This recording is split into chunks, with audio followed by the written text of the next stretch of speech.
Hello, I'm Graham Fitch and welcome to this month's practice clinic for the online academy. Now, what the practice clinic aims to do is to address practice related queries, questions sent in by online academy subscribers. If you're not a subscriber and you'd like to be and you'd like to send me your question, do check for the link in the description.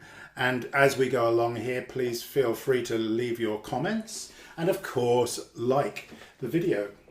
So the first question comes from April and she's asking about the Schumann Kind in Einschlummern from Kinderszenen, which means a child falling asleep. She's going to learn this following the practice clinic's techniques.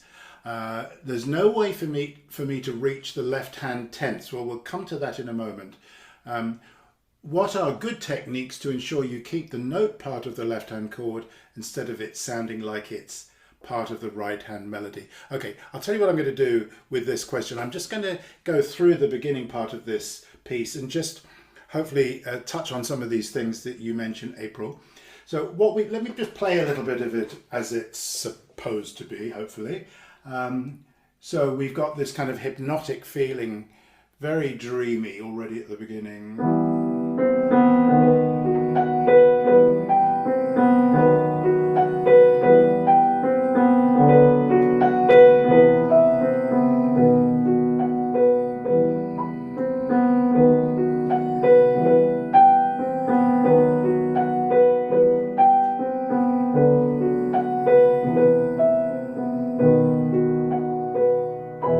He changes key to the major. So what exactly is going on there?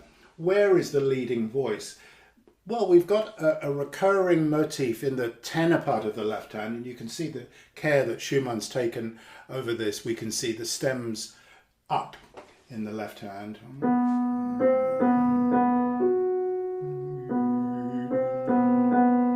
And that recurs. How many times do we get that? See how hypnotic this is already. That happens 8 times in a row. And it's answered by the top right hand. Now the right hand varies, we get 2 the same, and now a different top note.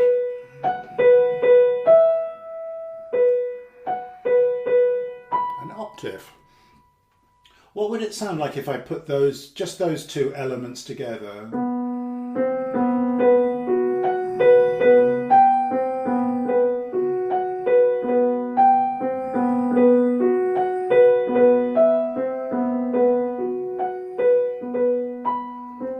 First 4-bar phrase. So what I'm using there, I call this my separate practice tool, and you're probably thinking, what do you mean separate? I can see you playing both hands together.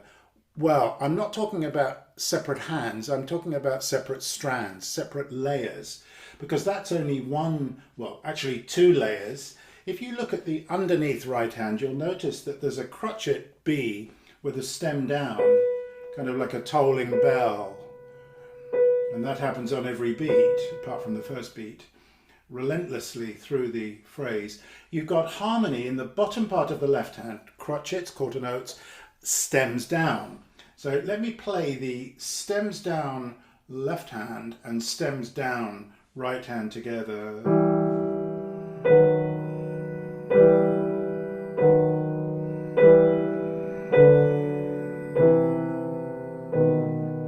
And so on. That's the first 4 bars again. So do you see how that works? It would be very helpful to practice those elements separated. Now, the question of the tenths, I think, comes in the left hand here, where you've got to play the stems up left hand against the stems down left hand notes and somehow create 2 different layers in the sound. Now, you will notice that there's no way that I need to, or even can, potentially hold on to the quarter notes at the bottom, the crotchets at the bottom. I don't have to do that at all. I can let go of my crotchets and let the pedal take them. No need to hold on. So I think the answer to your question is really straightforward.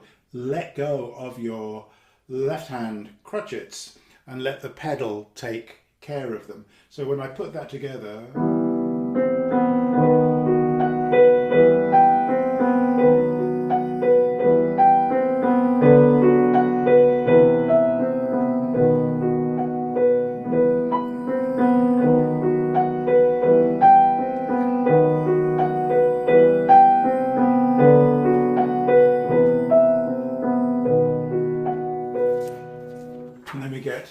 change of key to the major.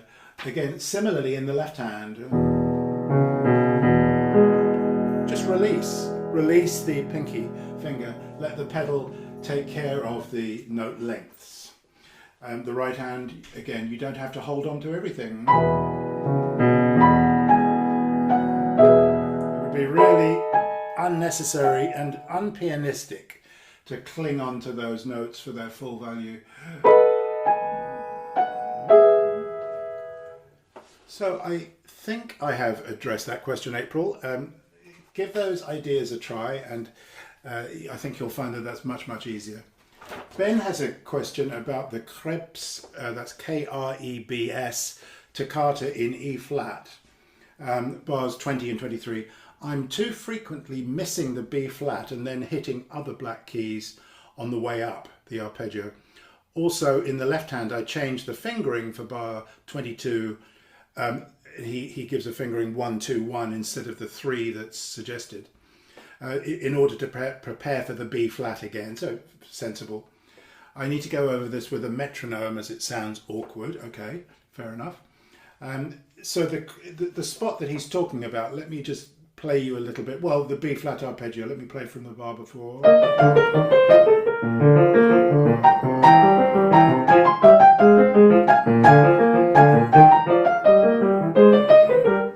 And so on. So very simple, actually, Ben, I can assure you. This is not going to be a problem if you move. So when I play that B flat arpeggio, you'll notice that my hand is not stretched out into the chord shape.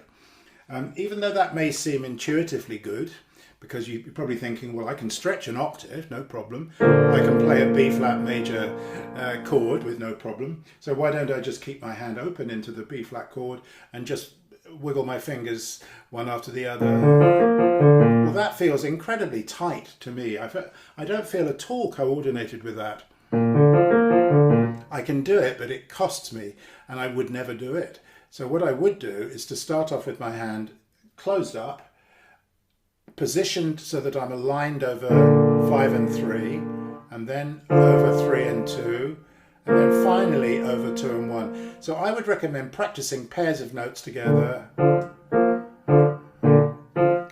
Can you see how my arm, how mobile my arm is? So when I start the arpeggio, my thumb is nowhere close to the top. I mean, I'm not saying it's a million miles away, but it's not close to the B flat. And I'm also noticing as I come up, I want to find a nice position on those two white keys so that I'm not scrunched up at the back of the keyboard. So I'm making a movement in toward my thumb. The second part of your question on bar 22, the fingering, that's the given fingering, certainly in this edition, the one that you sent me. And again, if I've moved to 1, 2, 3, it shouldn't be too difficult to get there, but I can see what you're doing. You want to put a thumb at the end of that bar in order to be ready. If that works for you, there's nothing wrong with that. No problem. The only thing I don't like about that for myself, I don't like that there's too much thumb activity in that bar for me. I've got to get the thumb quickly from the C to the F.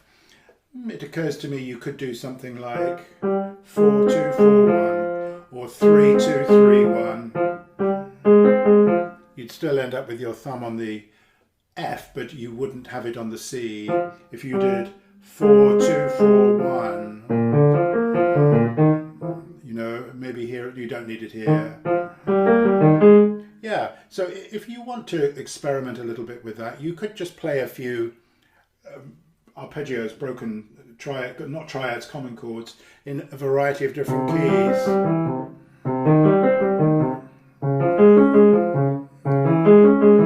You know, just see what you have to do with your body to accommodate that. Leni is asking, she says, may I seek your advice on what structure would be helpful for a dyslexic student when they practice in, she's talking about here, the Tarantella by, let me just make sure I pronounce the name correctly, Agnieszka Lasko. This is set for, well, was set 23, 24, grade 2 ABRSM. It's the A3 piece. So the spot that she's talking, let me just play the beginning of the piece. Now,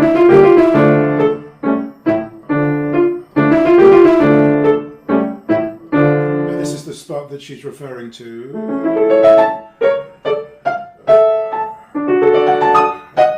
Let me do that again. I meant D. So if you're reading that, and I'm assuming that the dyslexic question has to do with reading.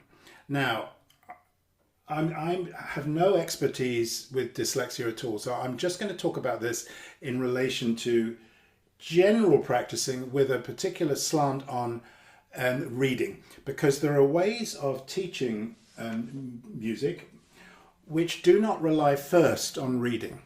So, you know, just like we learn to speak before we learn to read, we can teach, when I say by rote, I can see some of you screaming in horror. Rote, he's recommending rote. What do I mean by rote? I don't mean copy the teacher until you can do it. I mean, the teacher will explain the structure of the passage so that the student can understand what's going on. Let's look at what is going on.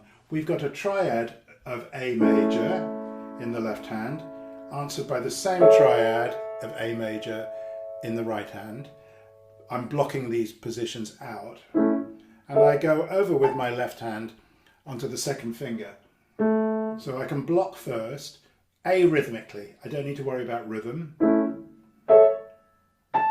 Just get that comfortable before we then open that up. And it's helpful to look down at the keyboard anyway, even when we know the piece, because as you heard when I first demonstrated it, I missed the landing. So once you have shown your student this, then you can invite them to have a look up on the page and see, can you see how that's notated? Because it is kind of cumbersome. There's a little bracket down telling us that's for the left hand. But if we only played that by a reading approach, it might take us forever, but actually it's pretty straightforward, isn't it? Then you've got another one in the key of D major.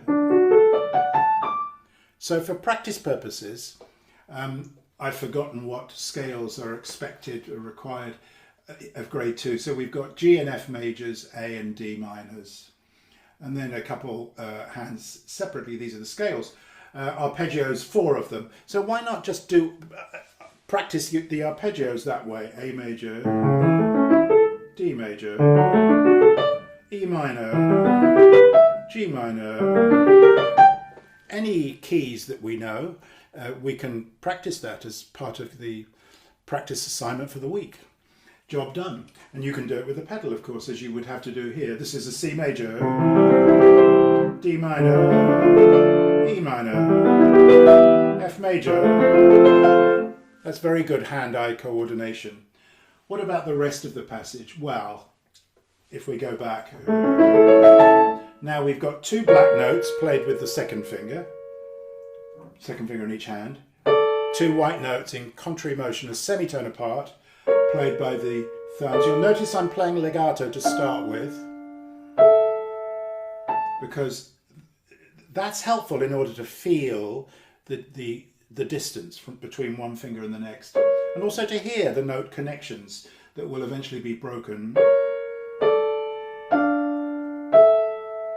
And any kind of pattern recognition that you can see there is helpful. Well, I like actually the addition here has got a 3. Why not just use a 2? Contrary motion again, there's a 10th, there's a 5th, and it ends up as an octave. What about the next one? Similar. So I could isolate those 2 spots. And then the next one. And then I can introduce my staccatos. And then when I put the passage together, I can then have my eye on the page So I will be reading it after I have somewhat learnt it by rote or pattern recognition. So I think that's what I would recommend doing, Lini. Alan is having difficulty with the trills in the second movement of the Schubert Fantasia F minor for piano 4 hands. He's playing the primo part, and he's talking about the beginning section of the F sharp minor marked fortissimo. So I can't do justice to this without another person sitting below me, so you'll just have to fill that in yourself, use your imagination. So the trick here is to just really catch the pulse. 1, 2, 3, 4. 1, 2, 3, 4. You have to really feel that pulse. As for the trill itself, there's many things that we have to figure out. First, fingering. So we have to find a fingering that makes us comfortable as we go back and forth between the A and the B. Now, right hand, I've come up with this for myself. 2, 3, 1, 3. It's nice to trill between 1 and 3. We can do a nice rotary trill there between 1 and 3. In the left hand, I've come up with 4, 3, 2, 1, 2, 1, 2, 1. And again, I'm doing a rotational trill. So the fingers and the forearm working together as a team. So the fingering together, I'm going to do this in slow motion.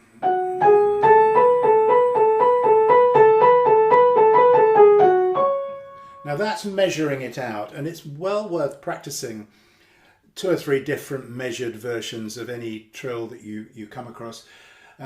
You won't be able to hear all of those notes. You know, are you going to be counting 1, 2, 3, 4, 5, 6, 7, 8 up to however many there are in the beat? Probably at the speed you won't. You'll just let it happen as it happens. But if we practice measuring the trill, I like to find 2 or 3 different ways of measuring it. So for example, you could do 1, 2, 3, 4, 5, 6, 7, 8, 1, 2, 3, 4, 5, 6, 7, 8, 9, because you've got the little termination at the end. So a group of 8 followed by a group of 9. You could even do 6s if you want. I mean, you could just experiment, find out what works for you. And if you really want to do a little bit of research, go on YouTube, find a recording that you like, slow the playback speed down by half or by a quarter, and you can actually hear what they're doing. You won't get the music, but you'll get the, what's going on underneath. So fingering is really important. Measuring out the trill first is really important. But this trill, you won't play without the pedal. So you'll have the secondo person will be pedaling. Just make sure they do pedal for you, because they're not actually playing at that moment, are they? They've just done... And you have to do that. So make sure that either they let you steal the pedal for that moment or they pedal for you. So you pedal after you've played the A. Here's the second tip, or the third, I've forgotten how many tips I've given. And then start the trill after. So you play the A's firmly, and then the trill happens afterwards. And the trill doesn't have to be loud, I promise you. So in slow motion,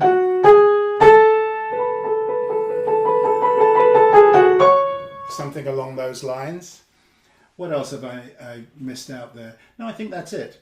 So you can spend longer on the A to establish the sound, begin the trill a little late and certainly rather softly, then you can crescendo through the trill.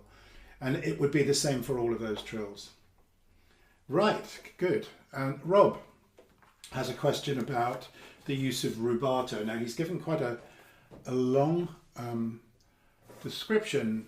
I understand intellectually what it is, and I have a very rudimentary use of it in my repertoire. I thought that there was only one way to do it. After all, don't we say tempo rubato instead of tempi rubato? And then there's something about a slow rubato and a fast rubato, and I don't really understand what that is. I've never heard that term. Okay, so what Rob's been doing up to now is just copying what other pianists do. Well, there's nothing terribly wrong about learning by imitation. Don't we all do that? When we learn to speak, we're we're copying how we've heard other people speak. There's nothing wrong with that necessarily. Not that you want to copy a performance that you like to the letter, but you can get a good idea of what various people do. Okay. Right, let me just see what else here, different contexts. So what makes you choose to put a rubato in a specific place rather than another place? Okay, he's given two examples. The Chopin Waltz in A minor. Let me just see. Okay, posthumous one. And then the Mozart Sonata C major K545 second movement. So what is rubato anyway? I wouldn't get too caught up in it. You can go down a rabbit hole with this. Originally, two different types of rubato. In the old days, in the, when Mozart, Chopin was supposed to follow this idea that the left hand stays in time and the right hand freely goes in and out between the beats. Well, to be honest with you, I've never heard anybody do that except for pop singers, jazz singers, where the band, if you will, or the accompaniment is solid in time, and then the singer does their thing. But this is what string players particularly used to do, even as far as the late 19th century. You can hear that in recordings. Seems to have gone out now. What people do is this gradual acceleration, deceleration, that should feel very natural. You shouldn't think, there's a rubato bit gone by. And it doesn't just apply to Chopin or romantic composers. Rhythmic distortion would be the umbrella title I would use. I've done a few researches into this and discovered that even in the most motoric looking of pieces, such as the C minor Prelude Book 1 from the 48,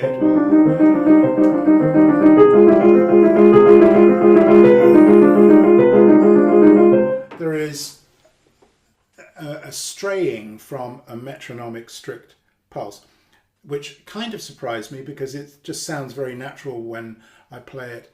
But if I were to play it with a metronome, I'd find myself being limited by the metronome because music doesn't really work metronomically in the end, which is not to say that we can't use our metronome for practice purposes in moderation, but we have to understand that in the end, our playing shouldn't sound metronomic unless we're playing a piece that's describing something mechanical, like a musical box or something, something like that. So I'm not sure quite which Chopin Waltz you mean. I'm assuming you mean this one.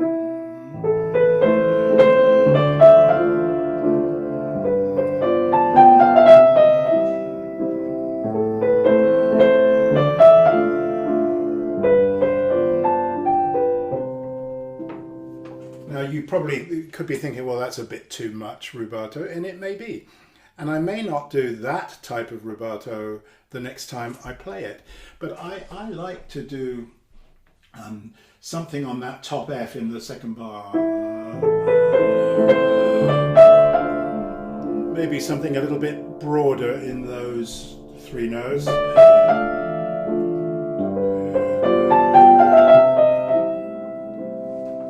You've probably noticed that I didn't play these notes evenly. That would sound very straitjacketed, and I don't think any singer would sing. So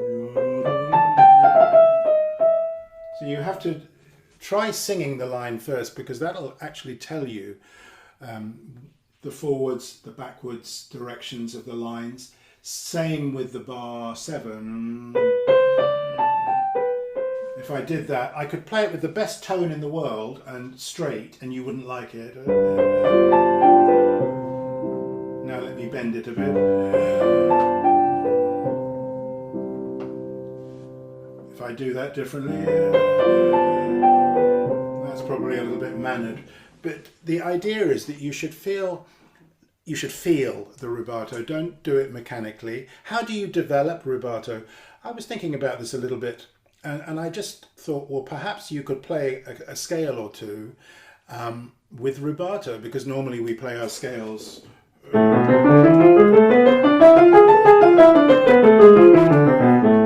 straight. But what would it sound like if I did rubato in a scale?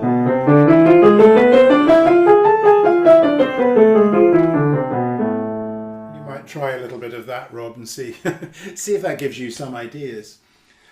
Let's go to the Mozart example, the C major sonata, the second movement, the Andante in G major. We've got a bunch of semiquavers, 16th notes in the left hand, which kind of dictates, well, you can't do too much rubato here. You wouldn't want to. Let me play a little.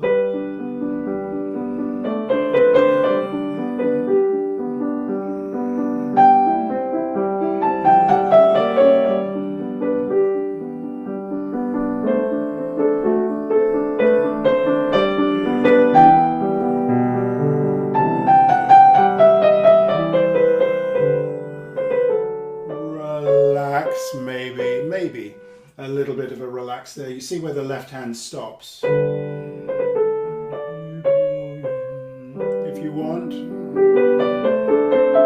But when the left hand's busy, there's a forward movement implied there, I feel. It's not that we get faster, but I'm not beat bound. I'm not waiting for the next click of the metronome. Not.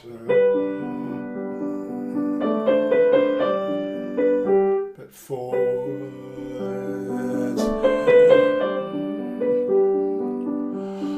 And in the crotchet rest at the end of bar 2, the singer or the violinist, who would be replicating a singer anyway, would need to breathe, and so maybe the breath, would take a millisecond longer. So those people who practice this sort of music with a metronome too much end up sounding mechanical. Use the metronome wisely if you're going to use it. Don't put too much rubato in here, but you will have to feel it, and there will be places where you can do something. Mozart, of course, it's not straight, but the rubato would have to be very subtle and discreet and musical. So in the end, you have to feel it. So I think what you'll discover are the more pieces that you play that call for freedom, the easier it will become to, feel how the rubato works. But don't get too strung up on it. So that's the end of the questions for this month. I hope you've enjoyed that. Thank you so much for being with me. Add your comments below and subscribe to the Online Academy so that you can also submit your questions. So I will look forward to seeing you next month. Take care.